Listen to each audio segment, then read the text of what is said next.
Labas rytas, viskas jau išvažiuojam iš Tokijo dabar, važiuojam iki stoties, ten išsinuomosim mašiniuką, jau yra rezervuotas, tai bus reikalų čia vairuojant ir važiuosim jau tada į Niko miestelį, kur laukia mūsų ansenai, ten gyvensim viešbutį, tai bus irgi autentiška labai patirtis, bet pirmiausia bus, aišku, vairavimas, tai važiuojam, pasimsim ir žiūrim, kaip čia mums gausis važiuoti. Kelionė truks daugiau negu 2 valandas.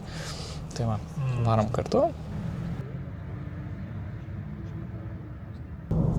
Nu, hebryt, važiuojam, žodžiu, dabar su vanu, tai pasiėmėm minivaną. Aišku, jeigu tokiai važiuoti, tai irgi didžiausią mašiną pasiimt. Nice. Tai važiuojam dabar iki Niko, iki Onsenų, važiuosim 150 dar kilometrų, dabar greitkelį, labai gerai irgi Sikste pasiėmėm automobilį, tai labai gerai susitvarkyti ir su mokamais keliais, nes realiai 3 € kainuoja kortelė ir tu laisvai gali važiuoti per mokamus kelius, o jų čia yra nemažai. Tai va, tai važiuojam dabar greitkeliu ir pasigrožėsim vaizdais važiuojant iki Niko.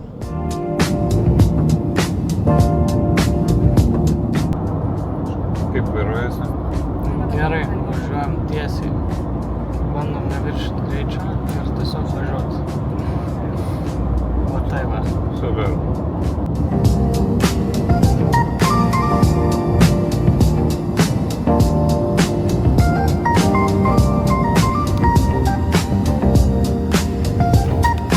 Reporteris? Atvažiavom kažkur prie Niko, gal pačiam jau Niko tiksliau, važiuom dabar iš jo šiek tiek, kad pavalgyti, nes esmė, kad niekas nedirba iš kavinių aplinkui. Kavinių daug, bet jos visos kažkodėl užsidaro 2 valandą, tai rado Agnė vieną kavinę, kuri dirba iki 4:30. Aišku, ne japoniškas maistas, makaronai, ten mėsa ir panašiai, bet svarbiausia yra maistas. Tai važiuojam link ten, kur besigrožėdami kalnų vaizdu. Važiuojam.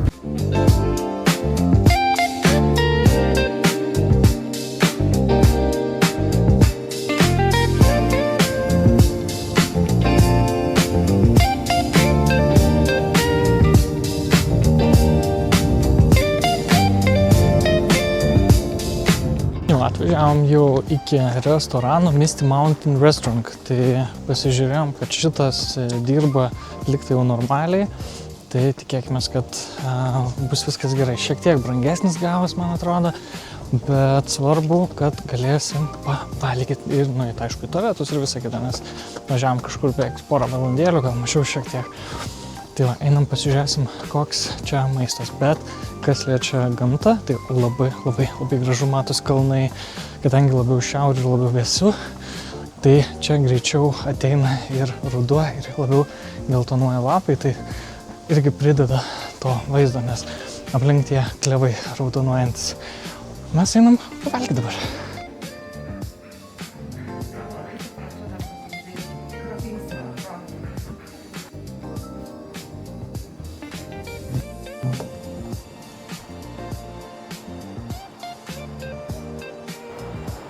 Išėjom į terasėlę čia ir vaizdas tai crazy.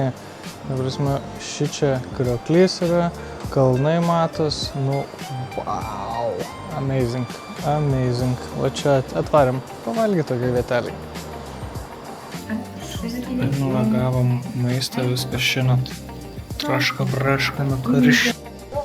Jie tik iškirtavo mūsų, čia yra vagamėsytas baulas. O Agnė pasiėmė dienos žuvį. Tai atrodo tikrai gražiai, tai tikėkimės ir bus skanu, bet čia viskas yra skanu.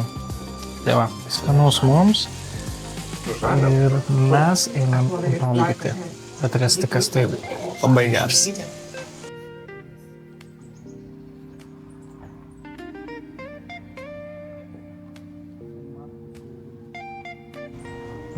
Labai skaniai pavalgėm, susimokėjom, babom restorane, kur visiškai vietiniai realiai susirinkę, nėra jokių turistų. Tai manau, kad čia tokia gera vieta, vietinė vietelė radom. O dabar viskas varom jau į savo viešbutuką, būsim viešbutį jau, Airbnb. turėsim onsenų tuos natūralių versmių baseiniukus ir galėsim pačilint, pasimėgauti ir šiandien ne apie ėjimą, o apie mėgavimąsi. Tai va, varom į mašinytę ir važiuojam link savo viešbučio.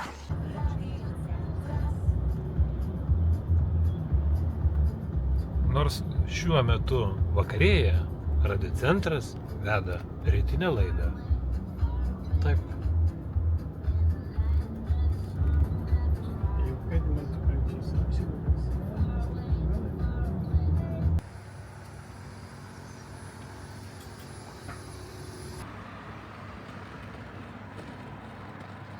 Pasiekėm savo viešbutėlį, buvom irgi visai, kadangi netoli, tai čia važiuoti reikėjo 20 minučių. Tai viskas, einam į viešbutį, prisiregistruojam ir žiūrim, kur tie onseniukai ir kaip aišku atrodo mūsų kambarys. Lagaminus visi jau suvežė, aš mašiną pastačiau. Mūsų beje viešbutis va yra, tai parodysiu šitas. Čia, va, čia. Taip, jisai vadinasi Hotel Sunshine Kinugava. Tai jeigu galvosit kur, galit bandyti šitą viešbutėlį, o aš bėgu į vidų pažiūrėti, kaip jis atrodo. Nu ką, atėjom į savo japoniško stiliaus kambarį. Agnė jau čia apsičekino. Va, tokios mūsų lovos. Miegam ant grindų su vaizdu. Va.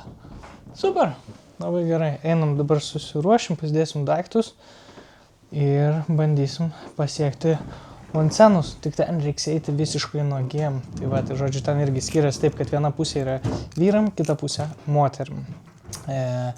Toks čia jų yra, nežinau, paveldas, sakykim, tai ar koks čia taip kultūros dalis, kur tiesiog visi eina atskirai. Aišku, galima pasimti ir atskirus privačius onseniukus, bet esmė tame, kad jie nebus tokie faini, kadangi ten nėra pirčių ir taip toliau, kas yra tam public, sakykim, tam viešajam viešuosius onsenų baseinuose.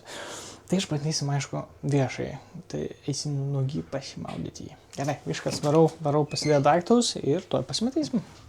A few moments later. Wow, nugi ką, mes jau po onsenų, tai labai patiko.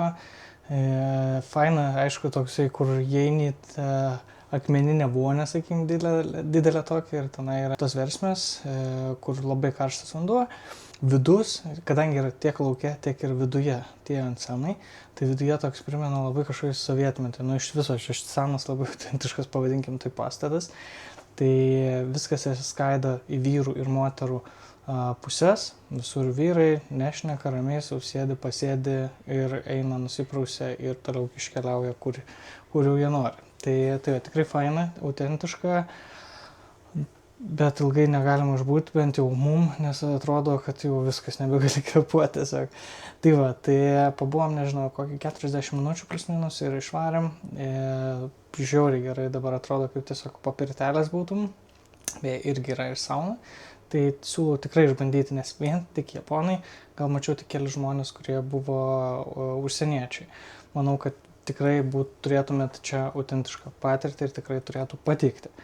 O mes keliavom toliau pavalgyti, užsakėm vakarienę 7:30, pirmame aukšte. Pasitengsiu irgi nufilmuoti, parodyti, kaipgi ten atrodo. Tai va, laukiam ir tuoj bus vakarienė.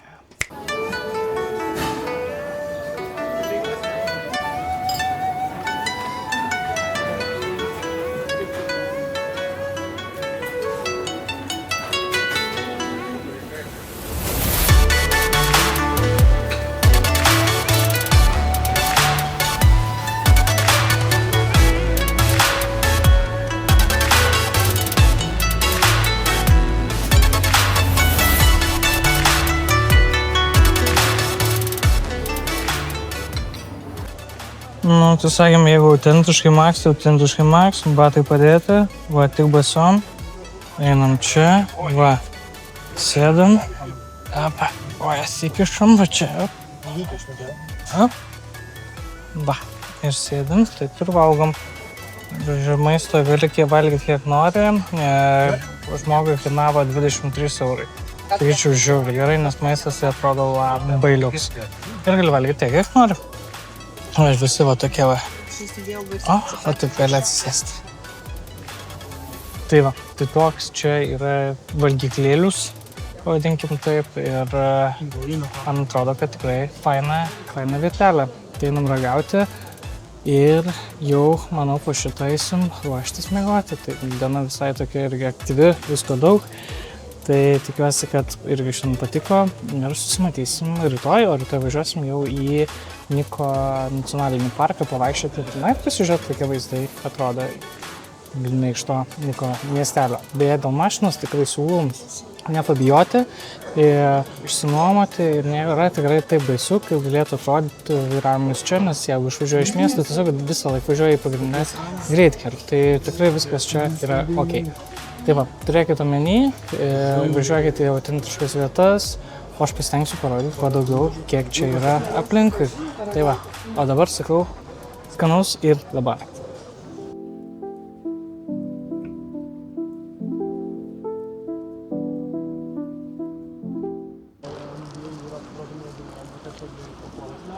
Keliaujam dabar atgal į mašiną savo, va, mašinytę mūsų ir važiuosim dabar į nacionalinį parką.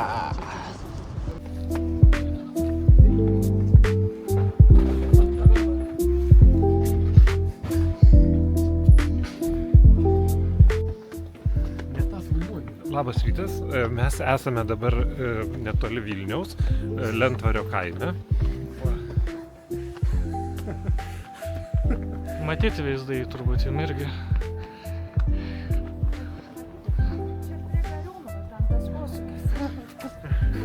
Ne, čia nusukus truputį. Hello, atvažiavom į nacionalinį čia parką Niko. Jis aišku tokio dydžio yra, kad tiesiog eini, gali važiuoti mašiną, jeigu galėtum. Tai čia irgi visam tam parke yra įvairių šventyklų, atėjom vieną iš jų ir pasižiūrėsim, kasgi ta šventykla, bet jau turistų aš matau, kad čia yra masė. Tai akivaizdžiai pataikėm į irgi vieną iš lankomiausių vietų čia Niko mieste. Tai pasižiūrim, kaipgi tos šventyklos atrodo. Bet pats miškas, parkas tiksliau, tai tikrai irgi įspūdingas, čia pušys tokios irgi didelės, kamienai dideli, tai, fainai, tikrai išskirtinai atrodo. Tai va, tuoj galiu ir parodyti jums. Einam, pasižiūrėsim, kaip čia viskas.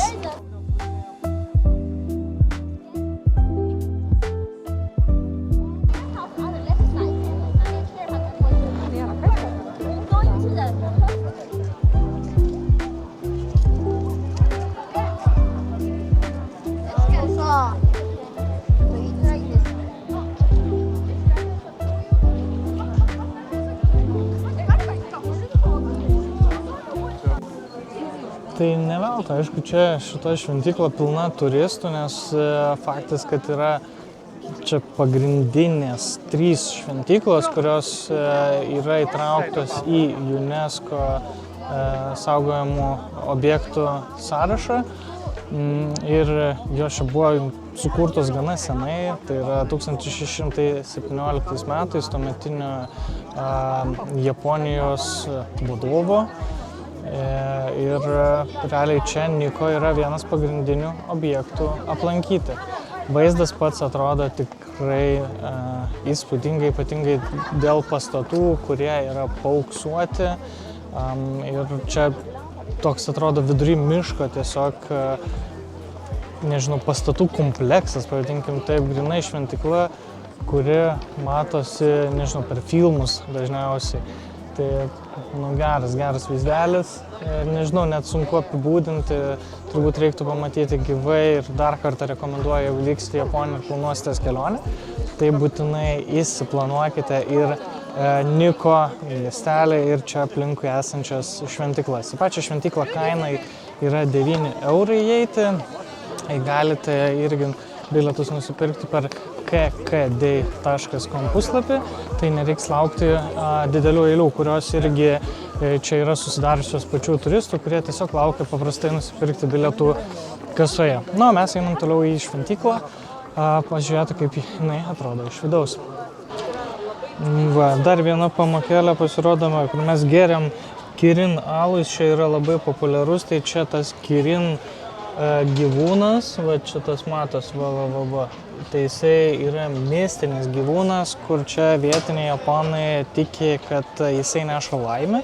Pats gyvūnas susideda būtent jo kūnas iš elnio, kakta iš vilko, o uodega iš karvės. Tai va, tai čia irgi sako, kai jau visi reikalai viskas yra padaromi, tai tada šitas mistinis gyvūnas atneša gėrį ir laimę. Tai va, galvoju, kodėl mesgi čia tokie laimingi, ragaujant šitą alų.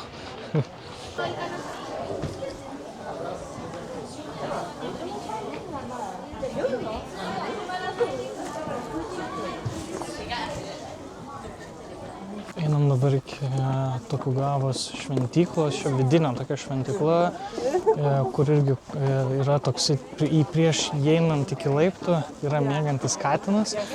Tai tiek mėgantis katinas, tiek ir žvirblis, kurį tikiuosi, gal pasieksim vėliau šiek tiek, simbolizuoja stiprybės ir silpnybės ir balansą tarp jų.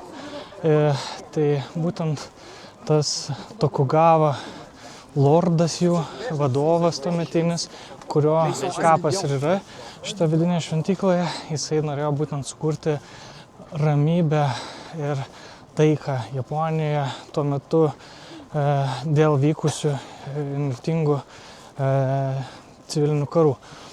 Tai einam pasižiūrėsim irgi tą šventyklą, bet tikrai fainai. Čia daug kartų jau miniu tą fainai, bet iš tikrųjų tai taip ir yra. Aplinkui vaizdas tikrai pasakiškas. Tai keliaukim su turistų minė link tos šventyklos, pažiūrėti, kaip tengi atrodo.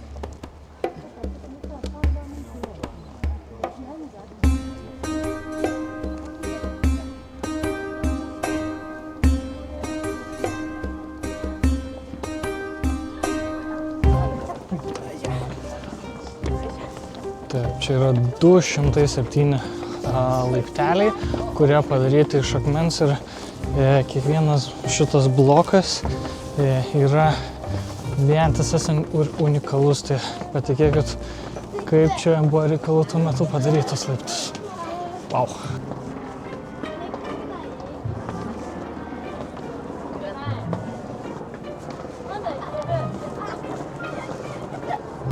Belipant šitais laiptais dar irgi viena lentelė yra, kur viena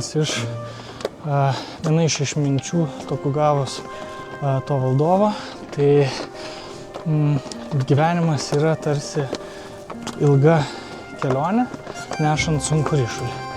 Nėra kur skubėti. Tai va, turėkite omeny.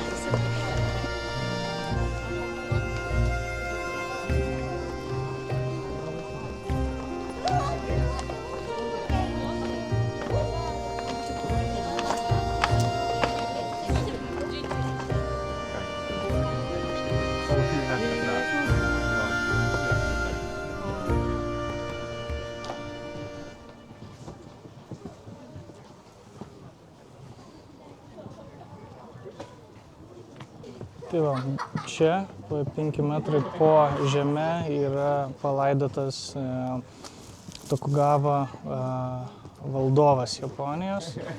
Ir jį čia irgi saugo gyvūnai. Tai irgi Japonija yra turbūt tas tikėjimas, kad gyvūnai yra irgi būtybės, kurios gali tave apsaugot ir po mirties. Aišku, kapas atrodo nepakartojamai. Verta aplankyti.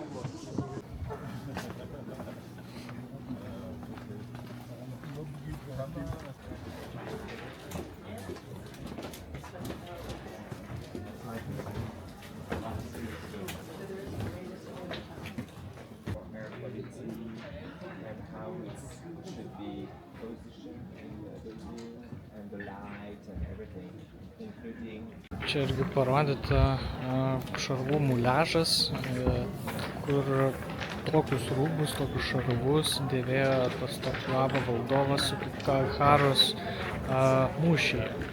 Tai aš atrodo kaip Transformeris iš pradžių, bet pasirodo tokie šarvai buvo tuo metu. Mes jau šventyklą irgi kaip ir apėjom. Daug kur irgi reikia nusimti batus, tai čia irgi tokia dalis japonų kultūros, ne tik šventyklose, bet ir šiaip mieste čia visur.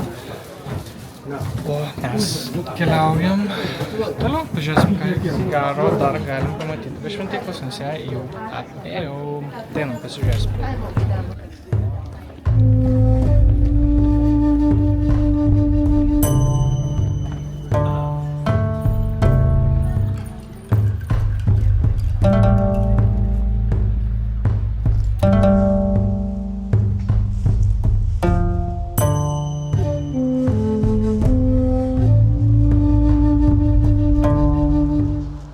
Keliaujam dabar prie Šinkajo tilto, irgi čia toks žymus tiltas yra šitam Niko mieste, čia už 650 metrų plus minus. Tai pagal legendą Niko vienuolis, pagrindinis šventikas Šodo paprašė kalno dievų, kad padarytų kažkokią galimybę pereiti per upę į kitą pusę. Ir tada atsirado dvi gyvatės, kurios padarė tą tiltą. Tai vat tokia yra šio tilto legenda ir eisim pažiūrėti, kaip atrodo tas gyvačių darbas tenai. Va.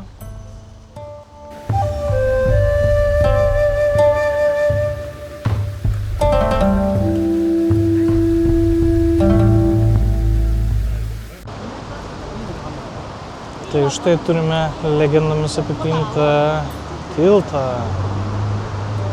Va, visi fotkina, filmuoja. Į jį patekti galima tik iš vienos pusės, išeiti iš dešinės negalima daryti, nes ten tiesiog tiesiai į gatvę išėjimas. Bet atrodo gražiai. Hello, tai važiuojam dabar jau iki Krioklių. Kylam serpantinais į kalną į viršų. Nežinau, pirmą kartą važiuoju serpantinu, kuriame yra 2 eismo juostos ir vienpusis eismas. Važiuojam va tai va. Tai kaip įprastų kelių, žodžiu. Gal jiem taip įprasta. Va, važiuojam į viršų, žodžiu, pasižiūrėsim, kaip atrodo Kriokliai, o paskui keliausim ieškoti, kur galim pavalgyti. Pavalgyti pietų ir tada varysim gal jau link viešbučio ir po truputį ruošimės vėl eiti į onsenus. Žodžiu, truputį ėjimo, truputį čilo, labai gerai, balansas. Kaip sakė tas valdovas, nėra kur čia skubėti. Kaip kompanijai sekasi? Puikiai, labai gražu čia. Žiūri, mėgojamės labai. Tie kalnai kaip triufeliai su pabarstukais.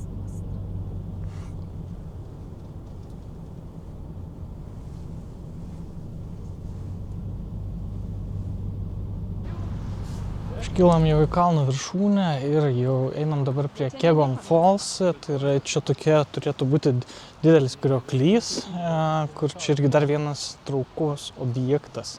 Turistų daug čia irgi, bet miestelis labai jaukus. Toks, šiaip iš tikrųjų primena tokį, gal sakyčiau, amerikietišką kalnų miestelį, kur būna tokie mažiukai filmuose. Tai va čia labai toks panašus miestukas atrodo, bet faktas irgi, sakau, tikrai nemažai turistų, nemažai eismo čia, įsukti parkingus, viskas pilna. Tai, kaip sakant, traukos vieta čia yra. Tai va, einam pasižiūrėsim, tai pamatysim ir tą Krioklį.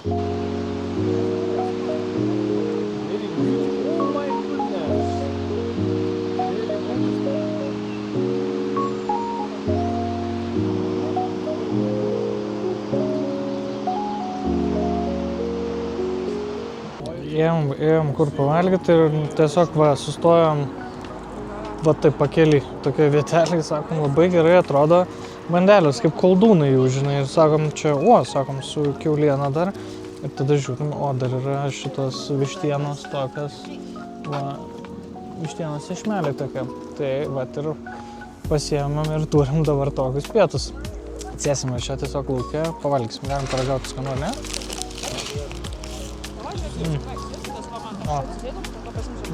Nice. Labai gerai, labai gerai. Tada. Mūsų pavalgom, važiuosim į savo viešbutuką, pailsėti ir toliau į onsenus. Tai nežinau, daugiau kaip ir nieko šiandien nesam suplanavę. Labai rami diena, pabūsim viešbutį, pailsėsim, o rytoj jau sėsim toliau į mašiną, važiuosim atgal į Tokiją ir paliksim mašiną tenai ir sėsim jau į Shinkansen traukinį, su kuriuo važiuosim į Kyoto. Tai tenai vėlgi laukia daugiau naujų ir įdomių vietų, objektų ir patirčių. Tai va, viskas. Dabar sakau iki ir tuoj už sekundės blink blink susitiksim. Gerai. See ya.